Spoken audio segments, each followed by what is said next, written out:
इस मूवी की शुरुआत में हमें एक ऐसा देश दिखाया जाता है जहां पर मिलिट्री ने कानून को अपने हाथ में ले लिया था।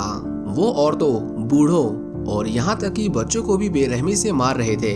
इस देश में लोगों के पास खाने के लिए खाना नहीं था और उन्हें अपनी आम जरूरतों को पूरा करने के लिए भी सरकार के सामने आंदोलन करने पड़ रहे थे, पर उसका कोई फायदा नहीं था क्योंकि यहाँ पर आंदोलन करने का मतलब था जान से हाथ धोना।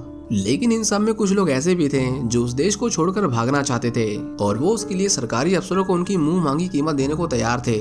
मूवी की शुरुआत में हम मिया और उसके हस्बैंड निको को देखते हैं। ये दोनों इलीगल तरीके से अपनी कंट्री को छोड़कर भागने की तैयारी कर रहे थे।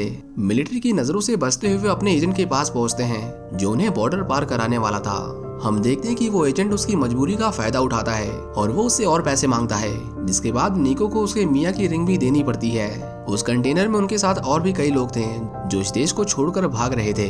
वो सभी डरे हुए थे क्योंकि अगर उनमें से कोई भी पकड़ा जाता तो मिलिट्री उन्हें गोली मार देती। मिया और निको दोनों रोने लगते हैं क्योंकि उनकी एक बेटी भी थी जिसे मिलिट्री वालों ने पकड़ लिया था और उन्होंने उसे मार दिया। हमें यहाँ ये भी पता चलता है कि मिया प्रेग्नेंट थी, पर कुछ देर बाद कोई उस कंटेनर को बाहर से जोर जोर से ठोकने लगता है। निको जो बहुत डरा हुआ था उसे पकड़े जाने का डर था, लेकिन जैसे ही वो कंटेनर खुलता है हम देखते हैं कि बहुत सारे लोग उसके ऊपर टूट पड़ते हैं। उन सभी को इस देश से बाहर निकलना था।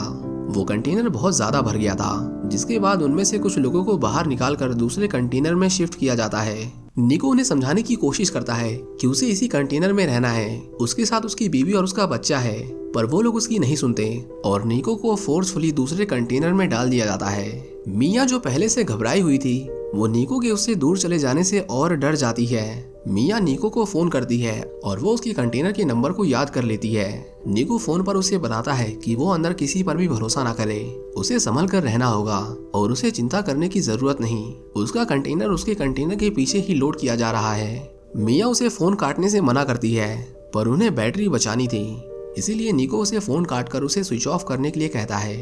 इसके बाद हम देखते हैं कि उनका कंटेनर मिलिट्री चेक पॉइंट पर रोका जाता है। ड्राइवर मिलिट्री वालों से कहता है कि वो उसे जाने दें, पर मिलिट्री बिना चेकिंग के किसी भी कंटेनर को रिलीज नहीं करने वाली थी। वो जैसे ही उस कंटेनर का गेट खोलते हैं हम देखते हैं कि पूरा कंटेनर खाली था। उन्हें अंदर कोई नहीं मिलता क्योंकि उसे 2 कंपार्टमेंट्स में डिजाइन किया गया था और वो सभी उस कंटेनर की दूसरी ओर छुपे हुए थे। एक ऑफिसर अपने लोगों को उस कंटेनर पर गोलियां चलाने को कहता है और सभी लोग उन गोलियों का शिकार होने से बाल बाल बचते हैं। मिलिट्री को पता चल गया था कि उस कंटेनर में कोई तो है, इसीलिए ऑफिसर उन्हें कहता है कि वो सभी चुपचाप बाहर निकल आएं और वो उन्हें कुछ नहीं करेगा। उन सभी ने देखा था कि मिलिट्री लोगों के साथ क्या करती है, इसीलिए कोई भी बाहर आने को तैयार नहीं था। लेकिन उस ऑफिसर के शब्द बहुत आशावादी लग रहे थे। उनमें से कुछ को लगा कि ज्यादा से ज्यादा वो लोग उन्हें जेल में डाल देंगे, पर कोई उन्हें मारेगा नहीं क्योंकि वो सभी औरतें और बच्चे थे। हम देखते हैं कि मिया एक वुडन बॉक्स के ऊपर चढ़कर वहां पर छुप जाती है और बाकी के लोग बाहर निकल आते हैं। उनके बाहर आते ही वो ऑफिसर उन सभी लोगों को मार देता है, जिसमें एक छोटी बच्ची भी शामिल थी। मिया बहुत डरी हुई थी क्योंकि वो लोग उसके बहुत पास थे। हम देखते हैं कि मिलिट्री वाले उन सभी लोगों के कीमती सामान को लूट लेते हैं और उनकी लाशों को निकालकर उस कंटेनर को रिलीज कर दिया जाता है। अब उस पूरे कंटेनर में मिया अकेली थी और उसके चारों ओर खून के छींटे पड़े हुए थे। वो तुरंत ही निको को फोन करती है क्योंकि उसका कंटेनर भी उसी चेक पॉइंट से गुजर रहा था। निको का फोन स्विच ऑफ आ रहा था, जिसके बाद मिया रोने लगती है क्योंकि बहुत ज्यादा संभावना थी कि उन्होंने निको को भी उस चेक पोस्ट पर मार दिया होगा। मिया के पास अब इंतजार करने के अलावा और कोई रास्ता नहीं था। वो उस कंटेनर के अंदर सो जाती है और देखते ही देखते रात हो जाती है। रात के समय मिया को अपने चारों ओर से चीखने और चिल्लाने की आवाजें आने लगती हैं। ऐसा इसलिए था क्योंकि जिस शिप में रखकर उन्हें बॉर्डर पार कराया जा रहा था वो समुद्री तूफान की चपेट में आ गया था। हम देखते हैं कि बहुत सारे कंटेनर्स उस शिप से गिर रहे थे। मिया चिल्ला चिल्लाकर किसी से मदद की गुहार लगाती है, लेकिन लहरों के शोर और इतनी अफरा तफरी में उसकी आवाज सुनने वाला वहाँ कोई नहीं था। आखिर में उसका कंटेनर भी शिप से फिसलकर पानी में गिर जाता है। मिया खुद को बचाने की बहुत कोशिश करती है, लेकिन उसका सिर जोर से जमीन से टकराने की वजह से वो बेहोश हो जाती है। कुछ घंटों के बाद जब मिया को होश आता है तो वो देखती है कि उसके चारों ओर पानी भरा हुआ था। वो बहुत घबराई हुई थी। वो कंटेनर में बने खोल से जब बाहर की ओर देखती है तो वहाँ पर उसे और भी कंटेनर्स दिखाई देते हैं और वो सभी पानी में डूब रहे थे। मिया समझ जाती है कि अब उसे बचाने के लिए कोई नहीं आने वाला।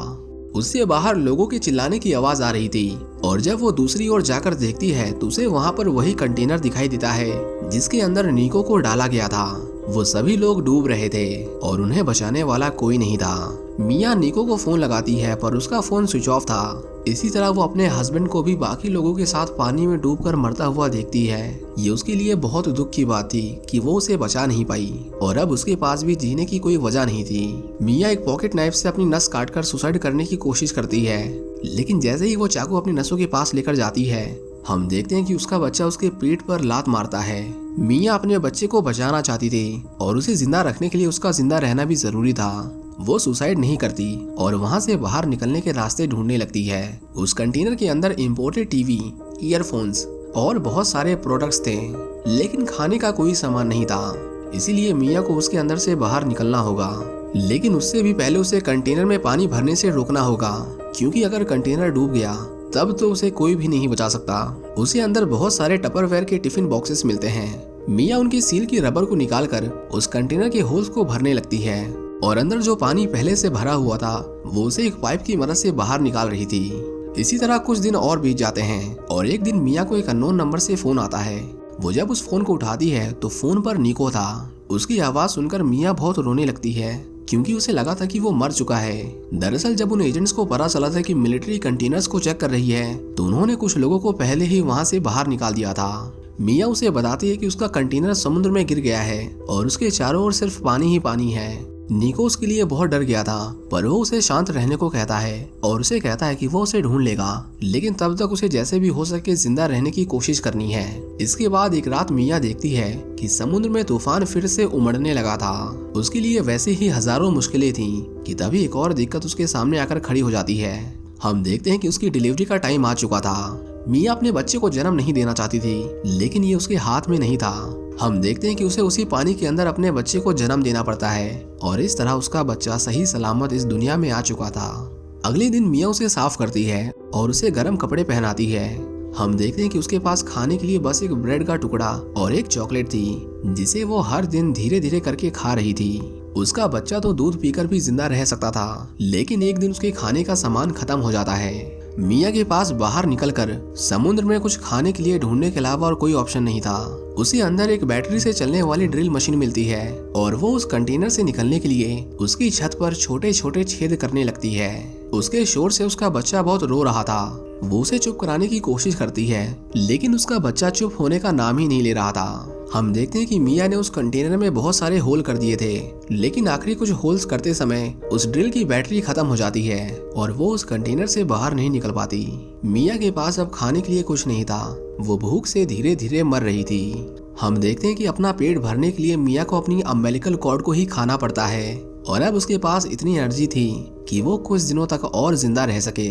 उसी रात उसके कंटेनर से एक व्हेल टकराती है, जिससे कंटेनर में और पानी भर गया था। मिया को अपने पहले बच्चे के सपने आने लगे थे, जिसे मिलिट्री वालों ने मार दिया था। मिया उसे याद करके रोने लगती है और अपनी बेटी से उसे ना बचा पाने के लिए उससे माफी मांगती है, लेकिन ये सब बस उसका सपना था। जब मिया को होश आता है तो वो देखती है कि बाहर बारिश हो रही थी। वो जल्दी से सभी टिफिन बॉक्सेस में पीने के लिए बारिश का पानी इकट्ठा करने लगती है। मिया जब एक टिन के कंटेनर को खोलती है तो उसे खोलते वक्त उसके दिमाग में बहुत जबरदस्त आइडिया आता है। हम देखते हैं कि मिया उस पॉकेट नाइफ से उस कंटेनर को थोड़ा थोड़ा करके काटने लगती है, इतना कि उसके अंदर एक रस्सी फंस जाए।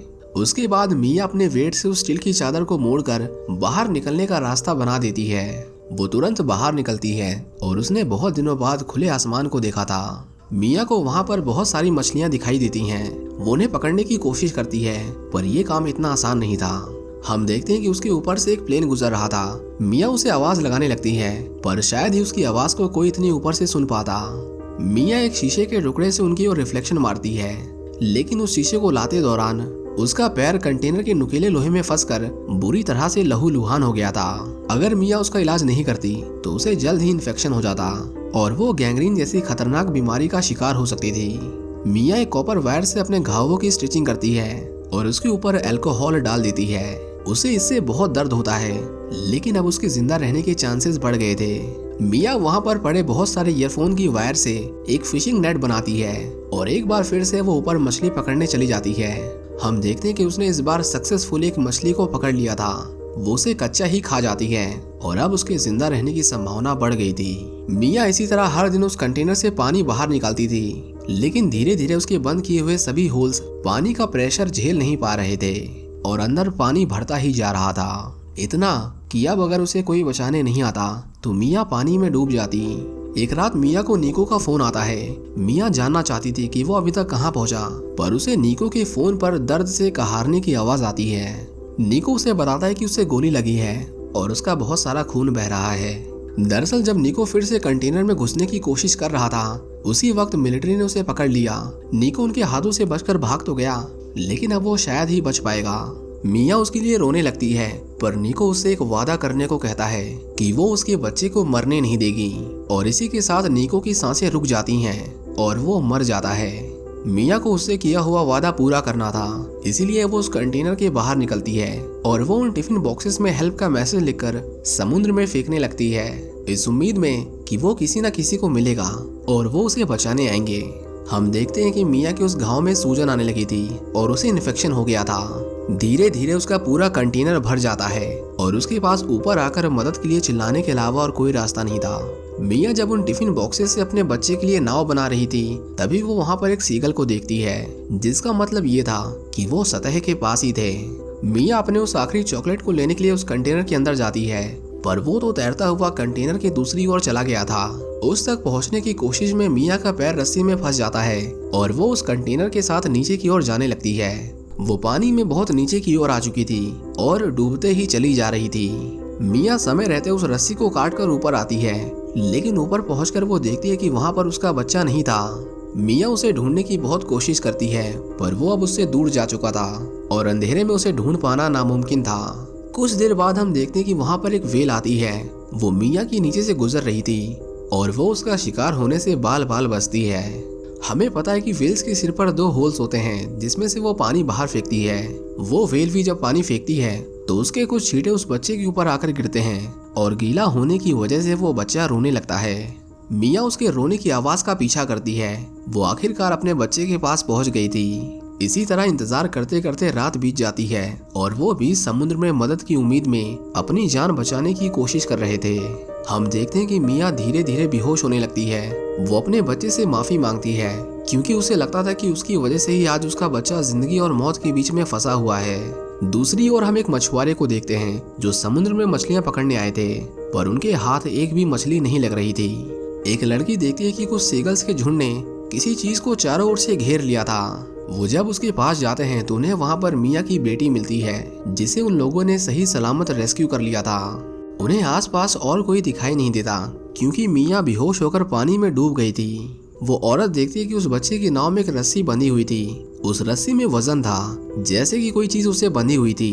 वो जब उसे ऊपर की ओर खींचने लगते हैं तो हम देखते हैं कि मिया का शरीर उस रस्सी में उलझकर फंस गया था। वो मछुआरे तुरंत इमरजेंसी नंबर पर फोन करते हैं और मिया को बचाने के लिए उसे चेस्ट कंप्रेशन देने लगते हैं। मिया के पेट से बहुत सारा पानी निकलता है और हम देखते हैं कि उसकी सांसें अभी तक चल रही थीं। कुछ देर बाद मिया को होश आता है और वो अधमरी हालत में भी अपने बच्चे को ढूंढ रही थी।